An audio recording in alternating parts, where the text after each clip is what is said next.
اپنے اندر خود اعتمادی اور قوت فیصلہ کس طرح پیدا کرے؟ اس کو آپ یوں سمجھ لیں، ایک طالب علم نے امتحان دینا، وہ امتحان خود اعتمادی سے دے گا یا بے اعتمادی سے دے گا، اس کا فرق کیسے پتا چلے گا؟ اگر تو اس کی 100% تیاری ہے، سارا سلیبس اس نے پڑھا ہوا، وہ پورے اعتماد کے ساتھ جا کے اس میں بیٹھ جائے گا، اس کو پتا ہے بھائی کچھ بھی پوچھ لو میں نے تو سب پڑھا ہوا صحیح۔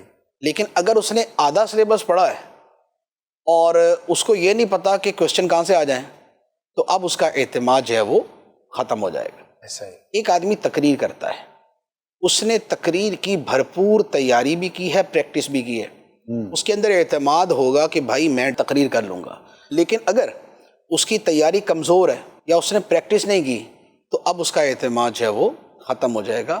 تو ہمیشہ جب آپ کی تیاری پوری ہوتی ہے کسی چیز کی، جب آپ کی معلومات کسی شے کے بارے میں پوری ہوتی ہیں تو آپ کے اندر خود اعتمادی پیدا ہوتی ہے۔ صحیح۔ لہذا جس بھی شعبے میں خود اعتمادی چاہیے، اس حوالے سے اپنی معلومات اور اپنی تیاری یہ بھرپور رکھیں، اس کے بعد آپ کے لیے کوئی مشکل نہیں ہو۔ دوسری بات رہی قوت فیصلہ۔ یہ قوت فیصلہ بعد میں وہی فطری ہوتی ہے اور بعض کو پیدا کرنا پڑتی ہے۔ آسان طریقہ یہ ہے قوت فیصلہ بہتر کرنے کے لیے، آپ نے جو بھی فیصلہ کرنا ہے وہ لکھ کر کریں۔ اچھا۔ آپ کے سامنے ایک مسئلہ ہے جس کے حوالے سے آپ نے فیصلہ کرنا ہے، اب آپ کے ذہن میں اس کے بارے میں 2-3 حل آتے ہیں، ایک حل، دوسرا حل، تیسرا حل۔ آپ ہر حل کے اوپر یہ لکھیں کہ اس حل کی صورت میں، یعنی یہ فیصلہ لینے کی صورت میں یہ فوائد ہوں گے، یہ نقصان ہوں گے، یہ والا فیصلہ لینے کی صورت میں یہ فوائد ہوں گے، یہ نقصان ہوں گے، یہ فیصلہ لینے میں یہ فوائد، یہ نقصان ہوں گے، تینوں ایک ہی پیپر پہ آپ کے سامنے لکھے ہوئے ہوں۔ اب آپ ان میں تقابل کریں۔ تقابل کرنے کے بعد آپ کو پتہ چلے گا کہ یہ فیصلہ وہ ہے جس میں سب سے زیادہ فائدے اور سب سے کم نقصان ہے، اب آپ اسی کو چوز کر لیں۔ جب یہ والی پریکٹس آپ بار بار کریں گے تو آہستہ آہستہ آپ کے اندر فیصلہ کرنے کی صلاحیت پیدا ہوتی جائے گی۔ اسے کہا جاتا ہے وائی فیکٹر۔ اچھا۔ وائی فیکٹر کا مطلب یہ ہوا کہ آپ اپنے ہر فیصلے پر کیوں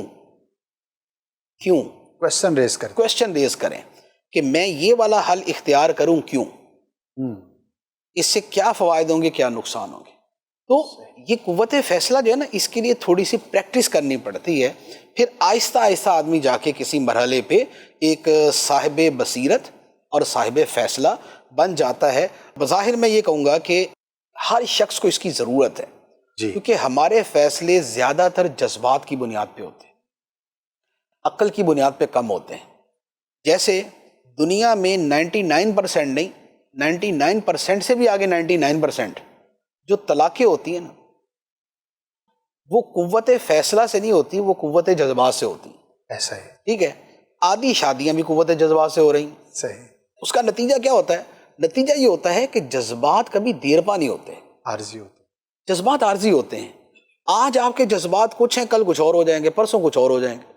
لیکن اگر عقل اور لاجک کی بنیاد پر آپ فیصلے لیتے ہیں تو اس کے اندر جو ہے ایک کنٹینیوٹی ہوتی ہے، ایک تسلسل ہوتا ہے، اور آپ اس کو مستقل جو ہے اسے چلا سکتے ہیں۔ تو لہذا فیصلوں کے لیے خاندان کا ہے یا نوکری کا ہے یا کسی شعبے کے اختیار کرنے کا ہے، اسے چھوٹے چھوٹے مفادات نہیں کہ مثال کے طور پہ یہاں پر ہے تنخواہ 50,000 اور یہاں پر ہے 55,000، تو لہذا 5,000 چونکہ زیادہ ہوتے لہذا اس کا فیصلہ کر دو۔ یہ فیصلہ نہیں ہے، یہ صرف پیسوں کی خاطر جانے والا کام۔ صحیح۔ فیصلے کا مطلب یہ ہے کہ جو آپ کی زندگی پر بہت دور تک بڑا اثر ڈالے، پازیٹیو امپیکٹ، وہ ہے فیصلہ۔ تو لہذا فیصلہ کرنے کے اندر طریقہ یہی ہے کہ آپ لکھ کے فیصلہ کریں، آہستہ آہستہ کرتے کرتے پھر آپ اس حد کو پہنچ جائیں گے کہ واقعتاً آپ جو ہے نا وہ چڑھتی بس کے اندر بھی فیصلہ کریں گے تو آپ کا فیصلہ درست ہو جائے گا۔ ایسا ہی ہے۔